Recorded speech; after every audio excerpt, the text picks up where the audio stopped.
Good morning বন্ধুরা, সবাই কেমন আছো? আশা করি সবাই ভালো আছো আর আমিও খুব ভালো আছি। তো দেখো এখন বাজে হলো সকাল ৯টা মতো। তো এই যে এখন থেকেই ব্লগ স্টার্ট করছি আর বলো না, উঠতে তো বেলাই হয়ে যাচ্ছে প্রতিদিনই। তো প্রতিদিনই প্রায় উঠতে না 8:30 বেজে যাচ্ছে। তো আজকেও তেমনই বেজে গেছিলো 8:30।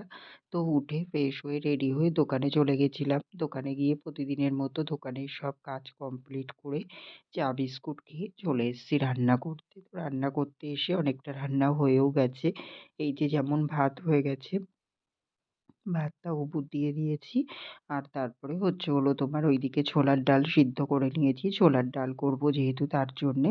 তারপরে ছোলার ডালটা সিদ্ধ করে নামিয়ে নিয়ে ওইদিকে কিন্তু প্রেশার কুকারে আমি তোমার আবার লাউটাকেও সিদ্ধ বসিয়ে দিয়েছি। যেহেতু লাউ ঘন্ট করব তার জন্যেতে। ঠিক আছে? ওইদিকে প্রেশারে লাউ ঘন্টটা সিদ্ধ বসিয়ে দিয়েছি। আর এইদিকে এই যে ডালটা সিদ্ধ হয়ে গেছে তোমাদেরকে বললাম। তো তার জন্যেতে এই যে ডালটাকে এখন ফোড়ন দিয়ে নিচ্ছি। তো তোমার ফোড়নে দিলাম তেলের উপরে জিরে, শুকনো লঙ্কা আর তেজপাতা। তো দিয়ে তারপরে তোমার একটু ভাজা করে নিয়ে তারপরেই এখন তোমার এর মধ্যে তোমার ডালটাকে দিয়ে দিলাম। আর ডালের মধ্যে কিন্তু আমি অলরেডি নুন, হলুদ তারপরে তোমার ওই মিষ্টি সবকিছুই এড করে দিয়েছিলাম। তো তখন অল্প দিয়েছিলাম। যেহেতু তার জন্যতে আরেকটু পরে দিয়ে দিয়েছিলাম। ঠিক আছে? তো তারপরে দেখো ডাল হয়ে গেছে। তো ডালটাকে নামিয়ে নিয়েছি। এখনো কিন্তু এদিকে লাউটা পুরোপুরি সিদ্ধ হয়নি। সবে একটা সিটি পড়ল। তো ভাবলাম যে ২ টো মতো সিটি দেব। তো তার জন্যেতেই তোমার আরেকটা সিটির জন্যে ওয়েট করছি। আর এইদিকে ওই যে লাউ ঘন্টটা নামিয়ে নিয়ে তারপরে লাউ ঘন্ট বলছি, ছোলার ডালটাকে নামিয়ে নিয়েছি।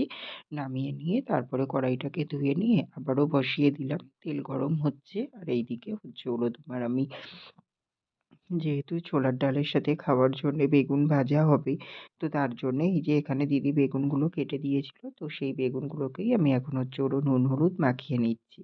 আর এইদিকে কড়াইতে যেহেতু তেলও দিয়ে দিয়েছি, তো তেলটা এদিকে গরম হচ্ছে। আমি ওইদিকে নুন হলুদটা ভালো করে বেগুনগুলোকে মাখিয়ে নিচ্ছি। তো বেগুনগুলোকে মাখিয়ে নিয়ে তারপরে কিন্তু আমি তেলের উপরে দেবো।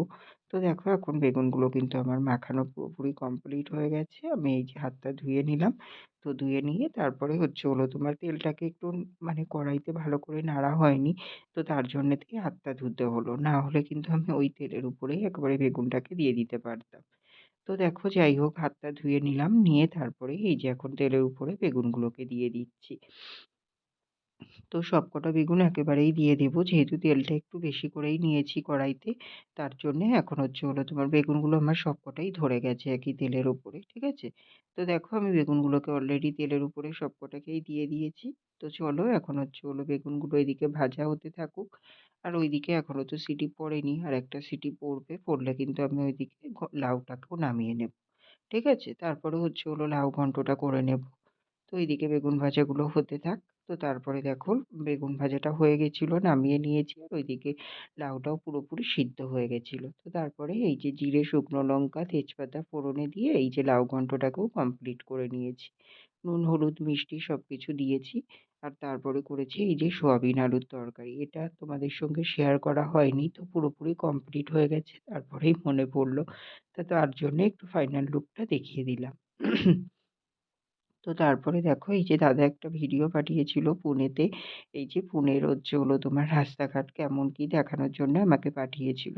তো তার জন্যই আমি ভাবলাম তোমাদের সঙ্গেও একটু শেয়ার করি ভিডিওটা। তোমাদেরও দেখতে ভালো লাগবে তার জন্যই শেয়ার করছি। ঠিক আছে? এই যে দেখো পুনেতে কিন্তু এইরকম টাইপেরই মানে সবকিছু আছে। তো আমিও দেখলাম ভালো লাগলো। মনে করলাম তোমাদেরও ভালো লাগবে। আর এই যে দেখো দাদার রেস্টুরেন্ট, এই যে দাদার রেস্টুরেন্টে এই যে ঢোকার ওপেনিং এর জায়গাটা, তো এইখান থেকেই তোমার এন্ট্রি নিতে হয় রেস্টুরেন্টের ভেতরে। তো এইখানের ভিডিওটাও ও পাঠিয়েছিল, সেটাও তোমাদের সঙ্গে একটু শেয়ার করলাম। তো দেখো এই যে রেস্টুরেন্টের ভেতরটা এমনই আছে। তো এখন ঢুকে ওদের যেহেতু ওপরেই তোমার মানে ওদের রুমটা মানে কাজের জায়গাটা, তো তার জন্যই এই যে ওরা এখন লিফটে উঠে যাচ্ছে। গিয়ে ওপরে গিয়ে তারপরেই কিন্তু ওদের তোমার এই যে দেখো ওপরে ওরা অলরেডি চলেও এসছে। এই যে তোমার ওপরে ওদের যেই কাজের জায়গাটা। ঠিক আছে? তো ওরা এখানটাতেই তোমার কাজ করে। তো সেই জায়গাটাই ঘুরে মানে সব দেখাচ্ছিল। আর এই যে দেখো এই যে ওপর দিয়ে সিঁড়ি আছে, এখান দিয়েই ওরা চলে যাচ্ছে ওদের ফ্লোরে। ওইখানেই কিন্তু তোমার মানে ওদের কাজের যেই জায়গাটা সেই জায়গাটায় ওরা পৌঁছে যাচ্ছে। ঠিক আছে? তো এই যে হচ্ছে হলো তোমার সেকশনটা, এই যে এটাই আছে পুরোটা। আর এই যে এইখানটায় কিন্তু সব গেস্টরা বসে খাওয়া-দাওয়া করে সেই জায়গাটাই কিন্তু এইখানটা। তো দেখো কতটা সুন্দর, বেশ ভালোই লাগছে, তাই না বলো? তোমাদেরও কেমন লাগলো অবশ্যই কিন্তু জানিও। বন্ধুরা, তো দেখো এখন বাজে হচ্ছে হলো দুপুর ৪টের মতো, ৪টে না সরি, পৌনে ৪টের মতো। তো হচ্ছে হলো অনেকক্ষণ বাদেই তোমাদের সামনে আসলাম। সেই তো সকালে রান্নাবান্না কমপ্লিট করে তারপরে আর আসা হয়নি। রান্নাবান্না তো 10:30টার মধ্যে কমপ্লিট হয়ে গেছিল। এই তারপরে হচ্ছে আর দোকানেই ছিলাম। তো হচ্ছে হলো দিদিভাই ফোন করলো। দিদিভাইয়ের সঙ্গে কতক্ষণ কথা বললাম। দিদিভাই তখন রান্না করছিল। তো আমার রান্নাবান্না কমপ্লিট হয়ে গেছিল। গিয়ে বসলাম। তার একটু পরেই দেখি দিদিভাই ফোন করেছিল। ভালো হয়েছে নয় ফোন রিসিভ করতে পারি না। সকালের দিকে ফোন করলে আসলে কি বলো তো, হয়তো দোকানে থাকি তো, এই সরি, তো রান্নাঘরে হয়তো আসি। এবার হচ্ছে হলো তখন যদি ফোন করে, এবার ফোনটা সেই রান্নাবান্না কমপ্লিট করে তারপরেই হাতে নেওয়া হয়। এবার দেখতেও পাই না, ওর জন্যতে খেয়াল হয় না। তো তার জন্যেতে তো দেখলাম, তারপরে দিদিভাই ফোন করলো, দিদিভাইয়ের সাথে কথা বললাম কিছুক্ষণ। তারপরে হচ্ছে হলো তোমার আবার কিছুক্ষণ পরে দাদাভাইও ফোন করেছিল। তো হচ্ছে হলো ওর আজকে হচ্ছে হলো সকালের থেকেই ডিউটি, ওর জন্য তাড়াতাড়ি চলে গেছিল, ওর জন্য ও ফোন করেছিল। তো ওর সঙ্গেও কিছুক্ষণ কথা টথা বললাম, বলে টলে নিয়ে তারপরে খাওয়া দাওয়া করলাম। ওই 11টার দিকে খাওয়া দাওয়া করলাম। খাওয়া দাওয়া করলাম হচ্ছে হলো তোমার ভাত, আর হচ্ছে হলো তোমার ওই ছোলার ডাল করেছিলাম, ছোলার ডাল আর হচ্ছে বেগুন ভাজা। তো খাওয়া দাওয়া করে তারপরে হচ্ছে হলো তোমার এই যে দোকানদারি করে তারপরে হচ্ছে হলো তোমার 1:30টার দিকে দোকান বন্ধ করে গেছিলাম বাজারে। বাজারে গিয়ে দোকানের সব মাল-টাল নিয়ে আসলাম। মাল নিয়ে বাড়ি আসলাম। তখন বাজে প্রায় 3:15 মতো। অনেকটা তাড়াতাড়িই হয়ে গেছিল আজকে। তো বাড়ি এসে তো আমি ঘড়ি দেখে অবাক। 3:15 বাজে। তো তাড়াতাড়িই হয়ে গেছিল, চলে আসলাম। এসে তারপরে একটুখানি বসে নিয়ে চেঞ্জ করে ঘরদোরটা হালকা করে গুছিয়ে নিয়ে চান করতে ঢুকলাম। চান করে নিয়ে তারপরে ফ্রেশ হয়ে খাওয়া-দাওয়া করে এলাম। তো খাওয়া-দাওয়া করলাম হচ্ছে হলো তোমার ভাত, আর হচ্ছে হলো তোমার ওই ডাল আর এবেলা খাইনি আমি। হচ্ছে হলো তোমার ওই লাউ ঘন্ট করেছিলাম ওটা। আর হচ্ছে হলো তোমার ওই সোয়াবিন আলুর ঝোল। তো এগুলোই খাওয়া-দাওয়া করলাম। করে এই যে উপরে আসলাম। এখন একটু রেস্ট নেবো। নিয়ে আবার দোকানে যাওয়া আছে। ঠিক আছে? তো চলো একটু রেস্ট নিয়ে নিই। আবার পরে আসছি তাহলে তোমাদের সামনে। হ্যালো বন্ধুরা, তো দেখো এখন বাজে হচ্ছে হলো রাত্রি 11টার মতো। তো হচ্ছে হলো সেই তো দুপুরে তোমাদের সামনে এসেছিলাম। তারপরে আর আসা হয়নি। দুপুরে তো হচ্ছে হলো তোমার ওই যে খাওয়া-দাওয়া কমপ্লিট করলাম। করে তো শুয়ে পড়লাম। শোয়ার সময় এসেছিলাম তোমাদের সামনে। তো শুয়ে উঠে তারপরে ওই ০.৫ ঘন্টা মতো শুয়েছিলাম। শুয়ে তারপরে উঠে দোকানে চলে গেলাম। গিয়ে হচ্ছে হলো তোমার ওই যে দোকান খুলে নিলাম। দোকান খুলে নিয়ে তারপরে দোকানের মাল গুছানো, তো সব কাজ কমপ্লিট করে তারপরে সন্ধে হয়ে গেছিল। তো একেবারে সন্ধে দিয়ে নিলাম। তো হচ্ছে হলো সন্ধে-টন্ধে দিয়ে নিয়ে তারপরে ওই 6:30টার দিকে চা বিস্কুট খেলাম। তো চা বিস্কুট খাইনি, শুধু চাই খেয়েছিলাম। হ্যাঁ, শুধু চা খেয়েছিলাম। তো তারপরে দোকানে ছিলাম। তো এই যে দোকানদারি করে তারপরে এই যে 10টার দিকে দোকান বন্ধ করে ঘরে আসলাম। তো ঘরে এসে খাওয়া-দাওয়াও করা হয়ে গেছে। তো খাওয়া-দাওয়া করলাম হচ্ছে হলো তোমার ভাত আর ওই যে আলু সোয়াবিনের তরকারি ছিল ওটাই। তো হচ্ছে হলো দিদি গরম করলো। তো ওটা দিয়েই খাওয়া-দাওয়া করলাম। আর অনেকটা ঠান্ডা পড়ে গেছে জানো তো বন্ধুরা, আজকে বিশাল ঠান্ডা পড়েছে। মানে এই কদিন যেই হারে পড়ছিল তার থেকে অনেকটাই বেশি আজকের ঠান্ডাটা, বুঝলে তো? তো তার জন্যে তো লাগছেও বেশি। এবার হচ্ছে হলো তোমার তো আর এমনিও ঠান্ডা পড়ে গেছে। এখন তরকারি কিংবা ভাত কিছু গরম না করলে না মানে খাওয়া যায় না। জানো তো? খাওয়ার কোনো মানে স্বাদই পাওয়া যায় না। এমন একটা ব্যাপার। তো হচ্ছে হলো তার জন্যে দিদি তরকারিটা গরম করেছিল, তো তরকারি দিয়েই খেলাম। তো এই যে খাওয়া-দাওয়া করে উপরে আসলাম। উপরে এসে ওইদিকে হচ্ছে হলো তোমার গাছে জল দিয়ে আসলাম। তো আজকে যেহেতু দুপুরে বাড়িতে ছিলাম না, ওর জন্য দুপুরে তো জল দিতে পারিনি। তো তার জন্যেতে রাতেই জল দিয়ে আসলাম। এসে এই যে আর এইদিকে তো দিদি বিছানা করে দিয়েছে। তো সবকিছুই কমপ্লিট। এখন শুয়ে পড়বো। তো ব্লগটা শেষ করা হয়নি। তাই ভাবলাম যে ব্লগটা শেষ করতে আসি। তার জন্যই তোমাদের সামনে আসলাম। তো চলো আরো একটা দিন শেষ হয়ে গেল দেখতে, দেখতে। তো হচ্ছে হলো তোমার এই তো চলছে। তার মধ্যে চলছে আমাদের অসৌচ। তো হচ্ছে হলো তোমার মানে নিরামিষ খাওয়া-দাওয়া, রান্না-বান্না প্রতিদিন সকালে উঠেই একটা টেনশন, আজকে কি রান্না করব, কি রান্না করব, এরকম একটা ব্যাপার। তো তার মধ্যে এতদিন বাবার হাতে ছিল। বাবা হচ্ছে হলো তোমার মাছ, মাংস, ডিম যা হোক হতো বাবা সাজেস্ট করতো, বাবা নিয়ে আসতো।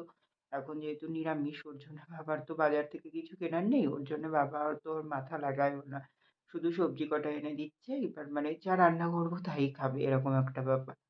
তো দেখো সবজি মানে সোয়াবিন খেতেই চায় না টোটালি। তো আজকে সোয়াবিন আলুর তরকারি করেছিলাম। কি করব বলো প্রতিদিন? তো আজকে সোয়াবিন আলুর তরকারি করেছিলাম তাই তো খেয়ে নিয়েছে তাই। কিন্তু সোয়াবিন কিন্তু বাবা খায় না জানো তো সচরাচর। তো আজকেই দেখলাম ফার্স্ট টাইম দিলাম তা খেয়ে নিয়েছিল।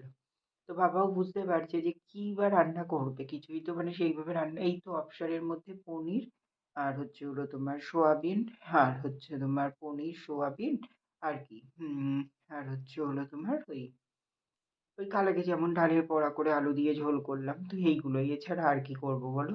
তো তার জন্যেতে কালকে দেখি কি করা যায়। তো বলছি না প্রতিদিন সকাল হলেই একটা টেনশন, কি রান্না করব, কি হবে এইসবই। তো কালকে ইচ্ছা আছে পিউলির ডাল, আলু পোস্ত আর পনির আলুর তরকারি করব ভাবছি। এখন মানে সকাল না হলে বলতে পারছি না। তো দেখা যাক কি হয়। আর তোমরাও যদি কিছু জেনে থাকো তো হচ্ছে হলো প্লিজ একটু কমেন্ট করে আমার জন্য সাজেস্ট করে বলো তো। নিরামিষ মানে হচ্ছে হলো একটু ঝোল টাইপের হবে এমন রান্না কি জানা আছে? হচ্ছে হলো তোমার রেসিপি কিছু থাকলে আমাকে একটু কমেন্টস বক্সে দিও অবশ্যই। ঠিক আছে? আমার দাদা আজকে বলছিল, রাতে ফোন করেছিল, কথা হচ্ছিল।